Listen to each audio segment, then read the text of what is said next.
Yeah, so we've got MGBs of both types, the Roadster and which came out a few years later, the MGB GT, which looks better, but the Roadster is lighter, obviously, and a bit quicker. The two Maestros, which get Chaz excited, but anyway. And then we've got the MGFs and a lot of MGZRs. In the championship, I've done some arithmetic here, and I think what it is that Steve McDermott leads on 109 points, and he leads Class Z, and David Amphlett leads Class A, and he's second overall on 97 points. And third is the leader of... Hello everybody, welcome down to Parc Ferme. Actually, we're down at Parc Ferme because the MG Owners Club have just actually finished up their qualifying session. So let's go in and grab a quick word with some of the drivers, shall we? Let's have a quick qualifying. How did it go for you? It was exciting as normal. Yes. Yeah. Copse is a mighty corner, and Luffield is a trap for the understeer, isn't it? It's very difficult not to understeer around there, particularly when you've got fast cars around you. I have a feeling we're all very grateful it's not wet today.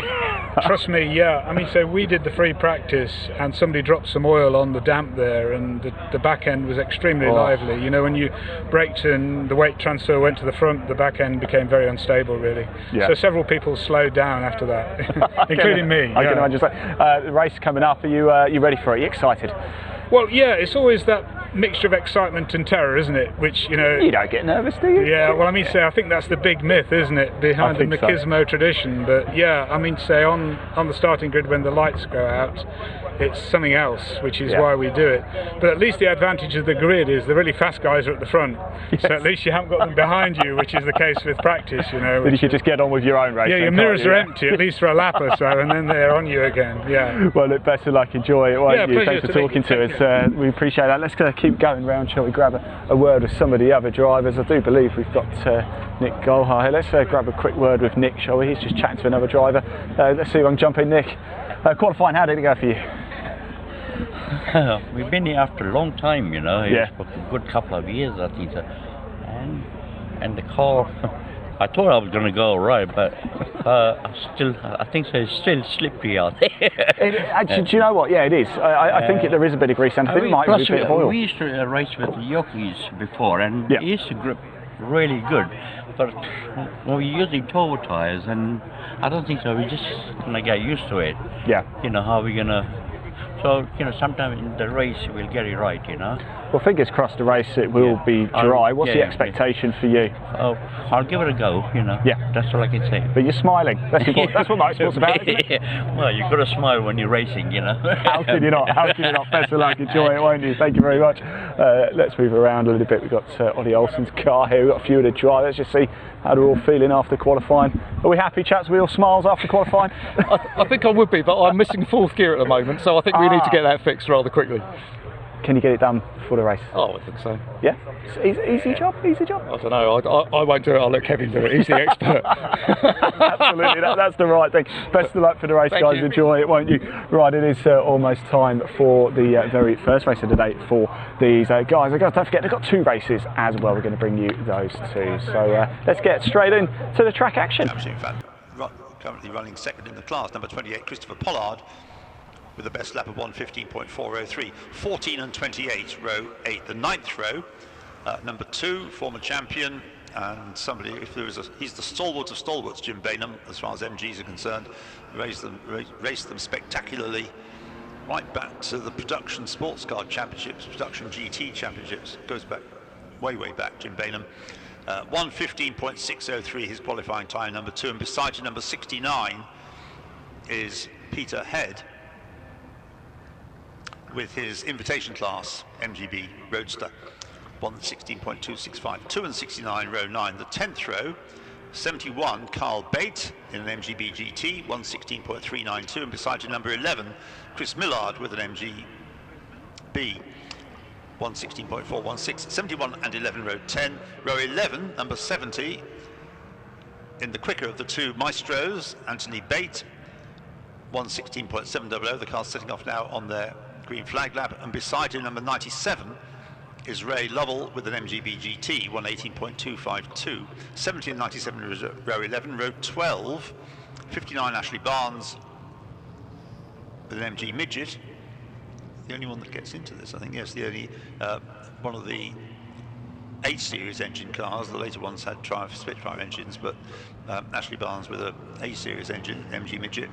And beside him, number 47, is Mathieu Dor with an MGB GT. 59 and 47, row 12. The 13th row, number 9, is Christopher Flukes with an MGB GT. And beside him, number 39, the other Maestro, Alan Forster. 9 and 39, row 13. And at the very back, we have number 15, who is Vincent Hunt with an MGB. Cars making their way on their green flag lap. 20-minute race ahead of them.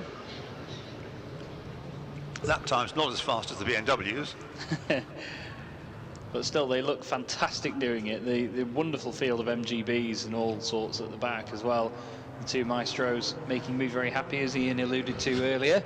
It's the wheels, honestly, it's the wheels. When you see those things stationary, you see the design of the wheels. Nothing ever, I've never seen anything, one component on a car, speak more volumes to me about the design of that era than those wheels. They're just absolutely brilliant. They're not, I wouldn't say they're quite as cool as the pepper pot wheels you used to get on a Fiesta, but they certainly do sort of highlight how cool that era was. Yeah, it was the era that also gave birth to the Alfa Sud, and I would say that looks, speaking as an Alfa Sud owner, that was a much better looking car.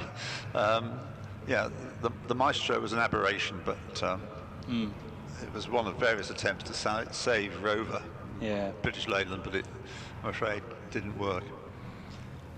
They sold a fair few, but you don't see that many on the roads now, do you? No, you really don't. You see more on racetracks, which is probably more appealing even to me. We still haven't got back onto the subject of Ford Populars that you briefly mentioned yesterday, but I think we've been on them too long. That was windscreen wipers, yes. There's a hinge at the top rather than at the bottom. Right, the last few cars, I didn't just check whether Darryl Davis is there, number 75. No, I don't think he is. I think the car that caught fire has not been repairable. 2, 3, 4th row, is he? 4th row, yes, 75 is missing, there's a gap there. Oh, that's a shame. Everybody else coming into position, all very smartly turned out cars, glistening in the sunshine. 20 minutes racing ahead of them, green flag is waved at the back, and so red lights on to the gantry now. Lights out, and taking the advantage should be Steve McDermott on the outside. That's from pole position, but a chance for William Sharp on the inside, which is a better line for the first corner, and I think he's made it work for him. But whether he hangs on to that on the run up towards Maggots and Beckett's, we'll find out from Chaz in a moment. It looks to me like, yes, indeed, there has been the change, and it is the number 66. Sharp leads us then into Beckett's. Car 24 getting a good jump down the inside, although car 53 really closing in for a moment there. That was very close indeed. Oh, we've got one of the MGBs around further down. It's car 11. He's had a spin. Car 9 has gone disappearing up the road as well onto the Grand Prix circuit. They've both managed to loop back around and come back on, but I think maybe the tiniest bit of contact just turning them around. Obviously rear wheel drive cars not as easy to save as front wheel drive, Ian. No, that's right.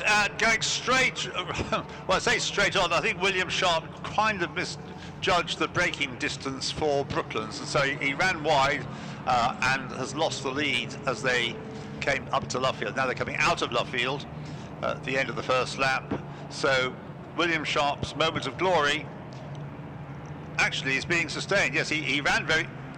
I got the colours the wrong way around. The cars are very similarly coloured. It was in fact Steve McDermott who ran wide. He outbraked William Sharp. William Sharp said thanks very much and held on to the lead. And so it's short Steve McDermott who is in second place still. William Sharp leads still. Just about. And then, as we said before, everybody else chasing on very, very comprehensively. But car 24 doing a good job in third place at the moment. That's Woodcock, just making sure he's got these leaders inside. Fantastic battle for the F class, which is the 3 MGFs behind. Cars 5, 53, and then the very bright green fluoro number 44 car of Martin Wills doing a great job there as well, but dancing around all over the, well, not the track on the exit of here as they come down to Beckett's.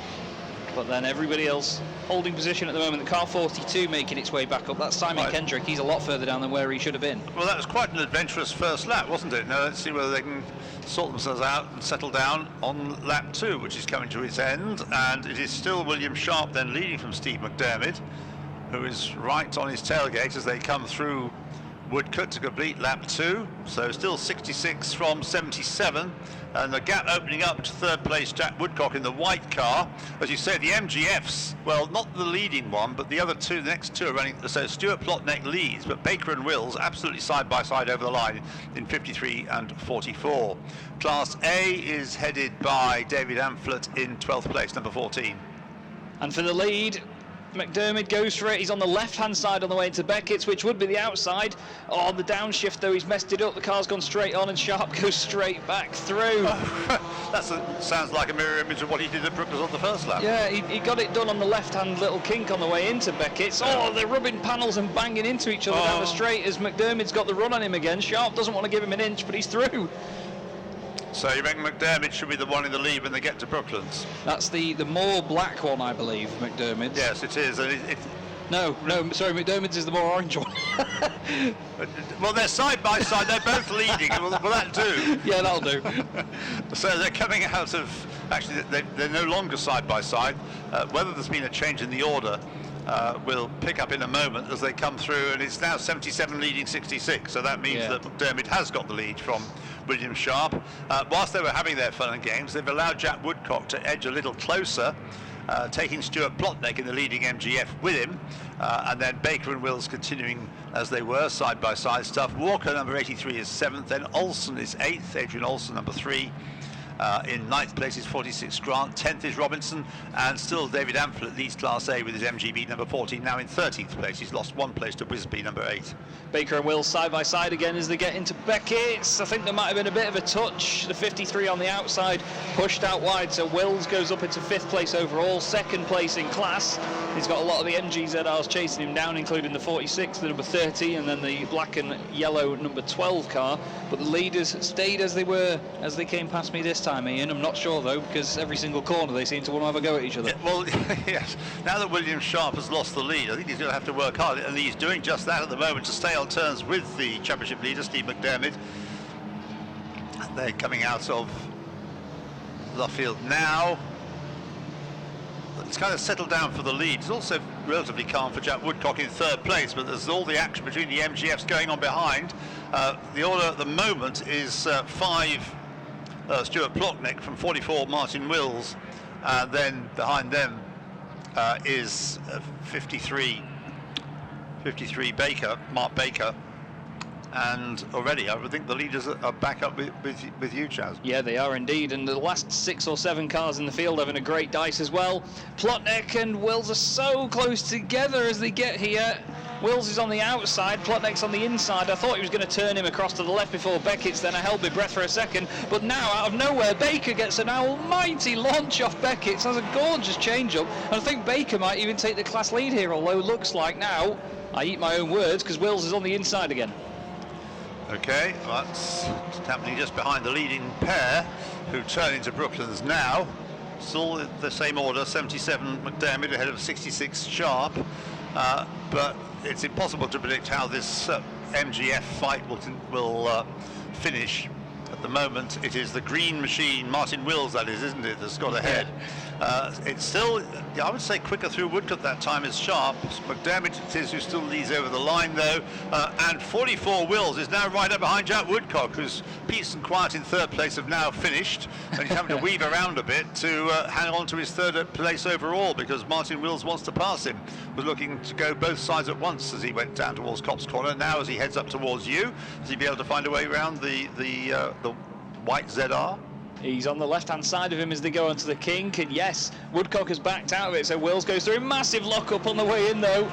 The wheel stays stationary for a long time, manages to get it turned in. Now Baker's there with him. Where has Plotnick gone? Plotnick has dropped back loads. He's behind the number 46 ZR now. Lost 4 places, stepped down to 8th place for some reason, the reason must be something to do with the close racing that's going on. Yeah, he was in the middle of. New fastest lap to William Sharp at 1:11.496 last time around, incidentally. The battle for the lead in Class A as well has changed. For second place, Bainham and Pollard have swapped round now. That's cars 2 and 28. That's because Gentleman Jim has not been respecting the track limits, and he's got a warning flag about it. Yeah, indeed.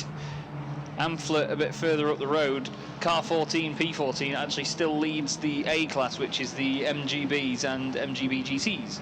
Okay, so Wills, Woodcock, Baker is the order then. So Wills is third, Woodcock fourth, Baker and Walker follow on fifth and sixth. Olsen number 3 is 7th, Robinson number 30 is 8th, and the leading MGB, dominant actually, number 14, David Amphlett. Yeah, he's absolutely flying at the moment. Doing a great job of it. Leaders come back away from us here. McDermott's still leading sharp. The number 44 very, very far out wide as he goes through Beckett's. Smacks it off the rev limiter as well as the two behind do, so he doesn't really gain or lose anything. And now car 3. Car 3 has gone past number 30. That's Olsen and Robinson. He's actually taken that place back. Robinson had him on the way into Beckett's, and now it looks like he's actually got the better run down the straight as well. And then they've got Plotnick with them. There's 4 cars coming towards Brooklands all together, 2 by 2. And 2 leave their braking rather late, run wide. One of them being the distinctive green MGF Martin Wills. Oh, I must say as well, now that Bainham is ahead of Pollard in the MGBs, he's actually getting away very quickly. The gap was 1.2 seconds over the line. I'd argue it's more than that now.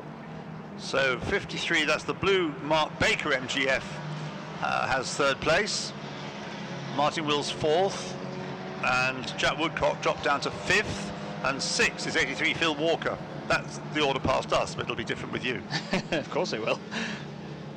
Now the lead 2 are still the same, although Sharp gets his braking wrong. He's had a huge lock-up and lost quite a bit of time. But once again, yep, it's still Baker from Wills, then Woodcock, and then the 83 of Walker staying with them as well in those, I don't want to call them classic MGX power colours that they have, the grey and green, but certainly doing a good job. And then there's the quartet behind them, cars 3, 5, 30 and 46. That's Olsen, Robinson, Plotnick and Grant. So many fantastic groups of cars, all having a lot of fun. I'm just looking at 197 and 11, Ray Lovell and number 11, Chris Millard. They're running nose to tail, and in Class A, they are 5th and 6th. 19th and 20th overall. Yeah, right, the gap between. Sorry, go on. I was just going to say they're just ahead of the beautiful number 59 MG Midget of Ashley Barnes, the orange machine. Big gap further down. Big gap opened up between the 2 leaders that time around. 2 seconds is the gap now. Oh no, it's all gone to pot here. The number 11 MGB that you mentioned a moment ago. Yeah. Millard went down the inside of Lovell. He's clattered into the right hand door, and it's actually spun the number 11 of Millard instead of Lovell. He's got going again, but he's had a real moment. And now the number 9's gone off as well. The number 9 machine goes straight on at Beckett's. Is there some oil on the circuit? Not that I can see, no. I think one of them just trying to avoid traffic. The number 9 was getting out of the way of the leaders, and he's just overdone it and gone straight on. It's great to watch. Well, yeah, by the sound of things. So Jim Bainham just gone through, 2nd in Class A, 15th overall. But to explain that big gap between the 2 leaders, did William Sharp have a problem with you? Yeah, he locked up big time last time he came around here, but I think going through the traffic as well, I think the current race leader McDermott just had a bit more luck with it. Yeah, it comes through again now. That's 9 laps now completed by number 77 Steve McDermott. We only just got into the second half of the race as well. Yeah, that's right. And William Sharp 2.9 seconds behind, so he's well clear of the fighting that's going on behind. The leading MGF, still number 53 Mark Baker in 3rd place, ahead of Jack Woodcock. And Stuart Plotnick goes through 6th. Oh yeah, we've lost 44. Yeah, I can see him. He's on the exit of Copse near the wall. Now, I'm not sure if he's hit said wall, but I can see the bright green car from here. I noticed a green flag on the way down to Beckett's and thought, what's that about? But yeah, the 44 is, I can't tell whether it's rested up against the wall or whether it's just parked next to it, but it's certainly not running now, I'm afraid. Does it blend with the grass, or is there no grass near it? It's just over the crest from me, so I can't see whether it's in the gravel or on the grass. Right. I don't know how far up it is, but I know that it's very fluorescent. That's about all I can see. Exactly. So anyway, that's gone now, I'm afraid. That was a shame, because he was really exciting. Yes, he was making it quite exciting. Well, I'm sure they'll carry on. Baker, Woodcock, Walker and Plotnick, who is reeling them back in, but he's 7 seconds adrift of them, so he's never going to be part of that group, I don't think, by the end, which is just under 8 minutes away. Just had a big slide through here by car number 2, which is Bainham, second in class at the moment. He really put his foot down early on the exit of Beckett's, got the back end out, and I don't think it's cost him any time, but certainly had a big slide. I can remember watching Jim Bainham get crossed up when I was in the Beckett's box about 30 years ago, so... Some things never change. Some things never change, that's right. Yeah, the lead gap definitely has got much bigger now, so that's not really anything for McDermott to worry about. He's just got to make sure he gets through the traffic nice and cleanly, as a lot of the MGBs and midgets are all sort of spread out between these ZRs and Fs as well. We've got a group of 5 coming towards us. That's Plotnick, and car 9 is in that as well. The 46 takes a very opportunistic move. That's Grant down the inside of car 30, which is Robinson, and he was actually ahead starting this lap. So again, Robinson just sort of loses a position, then gains it back, or gains one and then loses it back on the same lap. There's a nice little battle between the Bates. Now, I'm afraid I can't say whether it's father and son or brothers, but anyway, Anthony Bate in the number 70 Maestro is having a good old tussle with number 71 Carl Bate. Oh, yeah, they've just come into my view now. Yeah, they're just right together. I noticed these guys. I didn't know whether one was lapping the other or anything like that, but they are really going hammer and tongs here. The Maestro now covers the inside, and we've got the MGB on the left-hand side. 2 very, very classic cars. Really great to watch them fighting together. They're so close down the back straight. They're almost touching right front to left rear. I think into Brooklands, the MGB might just get down the inside, Ian. I've given Chaz an excuse to talk about a Maestro, haven't I? You have indeed. So, they're side by side. I'm afraid I don't know whether they're brothers or father and son, but they're having a good old family battle, those 2. They are indeed. It's great to watch. The top sort of 10 have come all past me now, one by one, some of them in groups, some of them spread out. Plotnick is now ahead of car 3, which is Olsen. He did that on the previous lap, so he's just stretching his legs now and opening that gap up. Yes, so McDermott leading by 4.7 seconds from William Sharp, and third is the leading MGF, number 53, of Mark Baker. And then Jack Woodcock, number 24, with his ZR in 4th place, ahead of 83 Phil Walker's MGF. No, ZR. It's all letters and numbers again, isn't it? But again, the 70 and 71, the 2 Bates having a really good scrap. The MG looks like it's got the MGB looks like it's got some great punch out of the corner. The Maestro, being front wheel drive, just can't quite do it. Now, which way is he going to go? He's trying to sell him the dummy to the right. Maestro goes over to the right-hand side, although he's now parked it in the middle of the road. The MGB goes over to the right. I think they'll be side by side again when they come to you, Ian. This is great stuff. It's great. Coming 2 rather different sorts of MG. Yeah. As you say, the Maestro front-wheel drive car. We've just had a quick spin. He's got going again. There haven't been that many at Luffield, but that's one. And we've got yellow flags. Not quite sure why at Woodcote.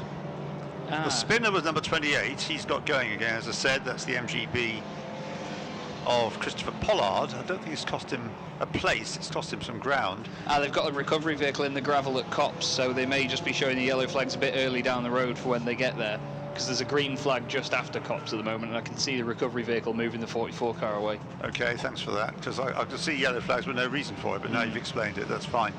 So McDermott to Sharp as they complete their 13th lap, 4.8 seconds. It's pretty constant now. Baker leads the Fs in 3rd place. Woodcock 3rd in the Zs in 4th place. And Walker 4th of the Zs in 5th. 6th is Plotnick in the number 5 F, 2nd in the F class. And Class A continue to be headed by the impressively quick MGB of David Amphlett. Yeah, he's flying away. 9.9 seconds the gap was last time. Although I might argue that Bainham is slowly catching him, you know. It was 9.9 last time. I'd be intrigued to see what it is this time, as Amphlett's about to cross the line, I think. Well, their last laps, Amphlett were 1:15.9, Bainham were 1:15.2. So here comes that number 28, the erstwhile spinner, Christopher Pollard. There's the leader across the line with 3 minutes to go. So certainly 2 more laps. Steve McDermott leading now by slightly more, 4.9 seconds. From William Sharp. Go on. It's been a great performance by McDermott, hasn't it? I was just going to say, he had the challenge early on from Sharp, and they had a really good tussle, swapping places lap after lap, but now since then he's just consistently been quicker, opening up that gap through the traffic as well. Obviously a lot of the traffic, it's down to luck sometimes, whereabouts you catch people, but he's just negotiated it really cleanly. Place change there, 46 Mark Grant has moved ahead of Adrian Olsen for 7th place in the Zs. That's 5th and 6th of the Z class. Yeah, there's 3 of them together. One of them completely orange with white wheels, the other fluorescent yellow and black, and then the yellow car with the checkered pattern and the Union Jack all over it. Car 46 has gone deep though, that's Grant. And for some reason, I mean, you reckon that Bainham was catching Amphlett. Well, he's not only caught him, he's passed him. Oh, he has? Yeah, suddenly that gap diminished. There must be a problem for David Amphlett. He crossed the line 0.051 of a second behind Jim Bainham in number 2. Right, I'm keeping my eye out now. They'll be with you in a moment. Yeah, they've just come into Beckett's now, and yes, he's at full speed though, is Amphlett, so I'm not sure whether he's just had a spin or a moment or something at the end of the lap, but yeah, car 2 now leads that class. Brilliant stuff by Jim Bainham. Gentleman Jim, as you called him before. And they've got another MGB in front, but that's not for position. They're going to put a lap on that car. I think that's the number 9 machine, but yeah, great stuff though, and that's the thing with any sort of racing like this in your own class, you know, stay persistent, you never know what could happen. Just looking in the championship situation, I mean, Jim Bainham, although they've still got Snetterton and Pembrey, 2 races of each of those to go, so Jim Bainham, currently former champion, currently 4th in the class. It's going to be hard push, but he's not totally, if anything goes his way, he could take the class title. And having passed David Amphlett, he's easing away from him slightly. So there's a turn-up. Yeah, there's a consistent stream of cars coming past me at the moment. It's great to watch. Leader onto his last lap, so Steve McDermott then completes his 16th lap, gone on to lap 17. Or there could be a change for the Class A lead. No, sorry, it was an optical illusion. They looked like they were side by side over the hill, just different lines on the way into Beckett's, although Amphlett closing right up on the brakes. Bainham gets a good launch off the corner though, a little bit outside the track limits to be honest, but Amphlett not quite getting the pace on him, and I turn around and look frantically all over the place as there is McDermott now through Beckett's, hard on the power, and this very controlled performance by Mr. McDermott is about to land him another race win in this championship. Yes, he didn't lead the early laps, of course, that was William Sharp, but since he took the lead, he's held the lead by a gradually increasing margin. But what about the Class A situation? Is David Amphlett going to be able to come back to challenge Jim Bainham for the final time? They go on to their last lap now. It's Jim Bainham just ahead of David Amphlett. In a moment they will have the winner coming up to the checkered flag, so the winner of the first of the 2 Lancaster Insurance MG Owners Club championship races goes to the championship leader Steve McDermott, with William Sharp finishing 5.56 seconds behind in 2nd place in car 66, also an MG ZR. 3rd place goes to the leading MGF, number 53 of Mark Baker. 4th place to number 24 Jack Woodcock, 3rd in the Z class, and then 5th number 83. Number 83 is Phil Walker, finishing 4th in the Z class. Stuart Plotnick has taken the flag to finish in 6th place and 2nd of the MGFs. Looks like Bainham's going to hold on ahead of Amphlett as well. Well, with you now. It's marginal as they go up to Luffield for the final time. It's going to be a very close run thing because David Amphlett is quicker out of Luffield as they come into Woodcock. It's just about the last 2 cars to take the checkered flag, but I think it is just going to be as you predicted. Number 2, yes it is. Jim Bainham wins Class A, but not by very much at all from David Amphlett, who leads the class in the championship. The gap at the flag between them, 0.447 of a second. And number 9 is a lap down, isn't it? I think, yes. So that means everybody has now taken the flag. And just to recap on the order, first Steve McDermott, Second, William Sharp, 77 from 66 from 53, who was the first of the MGFs, Mark Baker. Fourth, number 24, Jack Woodcock. Fifth, number 83, Phil Walker. Sixth, number 5, Stuart Plotnick, second of the MGFs. All the others around them are in the Z class. Seventh, number 30, also from the Z class, Andrew Robinson. Eighth, number 46, another of the ZRs, 46, Mark Grant. In ninth place, Adrian Olsen in the number 3 ZR, and in 10th place, number 42, Simon Kendrick, in the third of the MGFs. Class A, we've dealt with Class B, just the two of them, and the Bates was separated by the end, and it was number 70 who finished a couple of places ahead of his relative, Anthony Bate. Up the mighty maestro. 0-10. That was a phenomenal fight though between the two of them, like you were saying before. Two very, very different MGs. You know, the two cars may have been from the same manufacturer, but they were really worlds apart, and it was great racing between the two. It depends a bit on how... Right, welcome everybody back down to Parc Fermé. What a race that was, and it was this man, Steve McDermott, getting the job done, but he didn't have it all his own way, did you, Steve? But it was a cracking race, it really was. The start of that was, it was a bit mad. I thought I'd lost it, and then I got the chance, and I thought I just got to go for it, be a bit mad. That's what he'd do. So, well, it worked in the end, and in the end, actually, last few laps, he did actually start to pull away a little bit, just finding the traction. Or... Yeah. It came on better, and the tyres sort of came to me later on, which is normally they go, and they came on better as the end. So. Yeah, we'll take that, won't we? I'll take the data from it, definitely. Of course, don't forget, you've got to do it all again a little bit later as well. Yeah, can't wait. Well done, Steve. Thanks, congratulations. Let's grab Will Sharp over here as well. Will, the man with the coolest hat in at Motorsport. Look at that, there you go. Now, that was some race, wasn't it? You and Steve going toe-to-toe, and Mark there as well. I don't know where to look. No, it was kind of, it probably was look better from the outside then, because it was a bit mundane for me, to be fair.